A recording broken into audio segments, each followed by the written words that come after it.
Bismillahirrahmanirrahim. Assalamualaikum warahmatullahi wabarakatuh. Oke, selamat pagi anak-anak. Gimana kabar kalian? Sehat?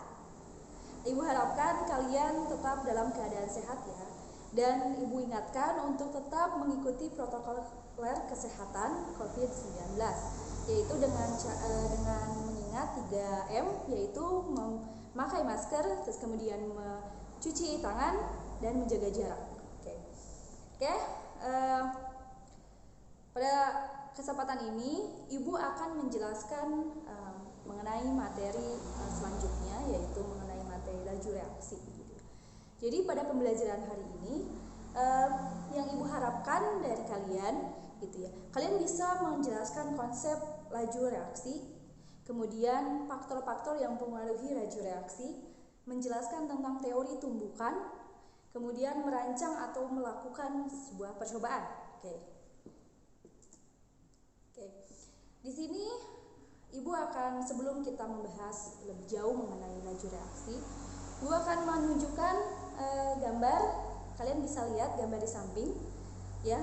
Di sana ada gambar perbandingan buah stroberi yang disimpan di lemari es dan yang disimpan di luar lemari es, ya. Di sana ada terdapat 4 buah stroberi yang masih segar, ya, yang didiamkan selama 5 hari. Terus kemudian ada yang telah membusuk, ya. Nah, mengapa buah stroberi yang dimasukkan ke dalam lemari es tidak cepat membusuk setelah 5 hari disimpan, sedangkan untuk stroberi yang satunya lagi, ya, kita bisa lihat gambar yang paling bawah, itu dia menunjukkan pembusukan. Oke. Nah, di sini tentunya ada sebuah laju reaksi kimia atau laju perubahan suatu reaksi kimia, ya. Nah, ini akan terjawab di pembelajaran kita hari ini. Makanya keep on watching ya anak-anak. Oke. Selanjutnya faktor-faktor laju reaksi itu ada beberapa, ya. Ada konsentrasi, kemudian luas permukaan, terus kemudian ada katalis dan suhu. Oke.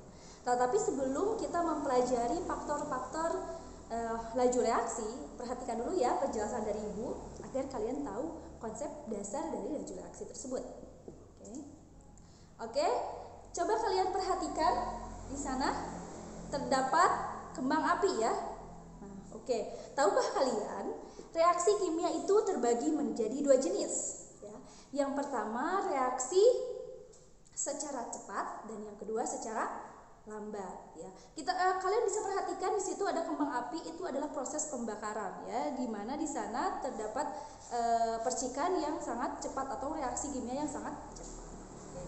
Dan selanjutnya juga ada, kalian perhatikan di sana ada besi berkarat, ya, atau korosi, di mana di sana itu terjadinya suatu reaksi kimia antara Fe dan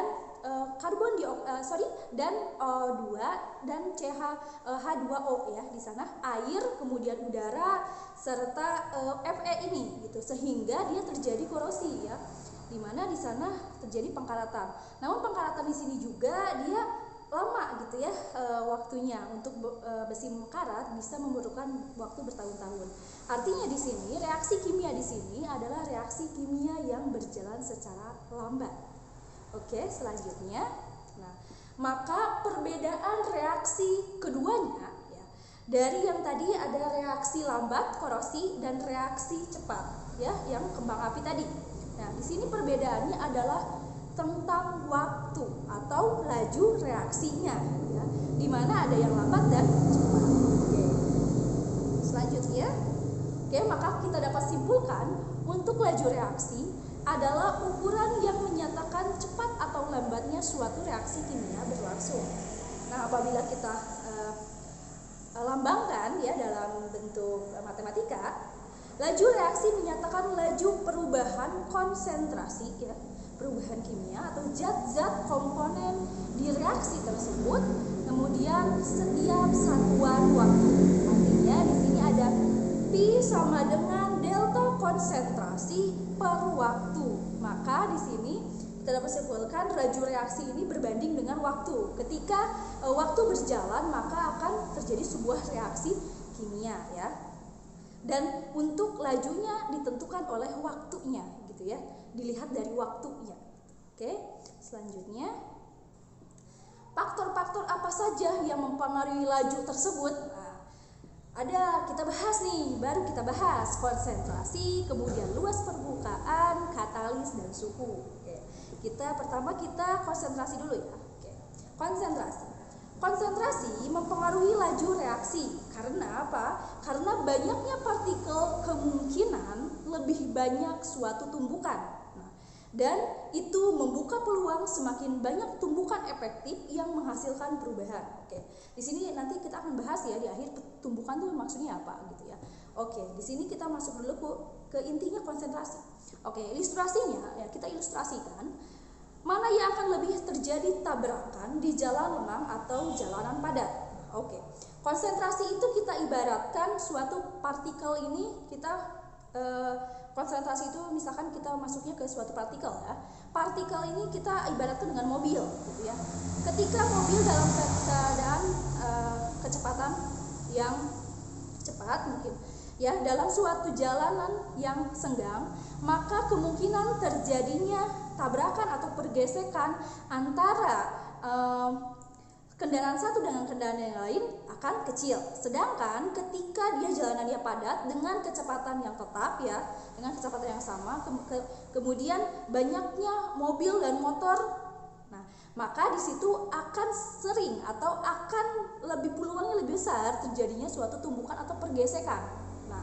Nah itu diibaratkannya dengan mobil ya. Tapi kalau diibaratkan dengan sebuah partikel ya, kalau kita ibaratkan dengan partikel, oke, kita akan lanjut ya. Nah oke, ini kalau diibaratkan dengan kimia gitu, ilmu kimianya, kita memiliki ini ada 3 di sini tabung reaksi ya, ada 3 tabung reaksi, di mana dalam 3 tabung reaksi tersebut terdapat perbedaan konsentrasi di setiap larutannya. Ini ada larutannya ada HCl, kemudian ada magnesium ya, yang warna merah itu magnesium dan yang warna biru itu HCl-nya ya. Di sini larutan asam ya untuk HCl. Di sini ada HCl 0,5 molar, kemudian HCl 1 molar, kemudian HCl 3 molar ya. Di mana 0,513 molar itu adalah mendadakan suatu konsentrasinya ya. Semakin tinggi dia molarnya, maka semakin tinggi konsentrasinya. Oke. Maka ketika di sini ada sebatang magnesium ya, dengan ukuran yang sama kita masukkan ke dalam suatu larutan, maka di sini akan terjadi sebuah reaksi ya. Yang mana sebuah reaksi ini di sana si HCl ini sebagai reaktan yang akan melarutkan atau bereaksi dengan magnesium tersebut ya. Di mana di sini kita analogikan, di sini untuk magnesium itu warnanya merah, untuk HCl warnanya biru. Di sini ternyata ketika mereka dipertemukan atau dimasukkan ke dalam tabung reaksi tersebut, maka di situ terdapat reaksi di mana si HCl ini menyerang si magnesium ya. Karena jumlah konsentrasi atau molekul yang si HCl sedikit, maka dia untuk menyerang gitu ya, kita ibaratkan menyerang si magnesiumnya dia tuh lambat gitu. Sedangkan untuk yang satu hampir sebanding. Dan ternyata untuk yang 3 kita bisa perhatikan ya, si magnesiumnya di sana terdapat kayak sejenis mau mengurai gitu ya. Nah di sini berarti terlihat bahwa ternyata si HCl gitu ya, si HCl ini, si molekul HCl mengikat si magnesium atau kita bisa bertarung ya sama si magnesium ini, karena banyaknya konsentrasi HCl yang si reaktan itu, maka lebih cepat si HCl untuk melarutkan atau meluburkan si MgCl itu. Maka di sini laju perubahan reaksinya pun akan berbeda-beda, sehingga akan menghasilkan waktu yang berbeda-beda. Kalau misalkan yang HCl 3 molar, dia akan cenderung lebih mudah untuk melebur gitu. Jadi di sini juga kita bisa sambungkan dengan teori tumbukan.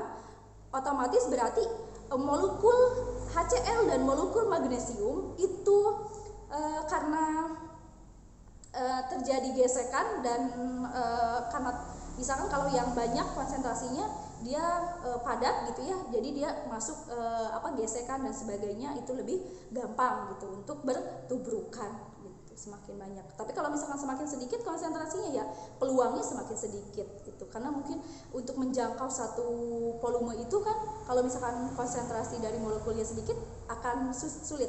Misalkan kita ibaratkan misalkan manusia dalam satu ruangan, misalkan dalam satu ruangan gitu ya, ada orang terdapat 5 dan yang 10, otomatis untuk bersenggolan lebih cepat bersenggolan dengan yang 10 itu orang itu kan, nah, gitu.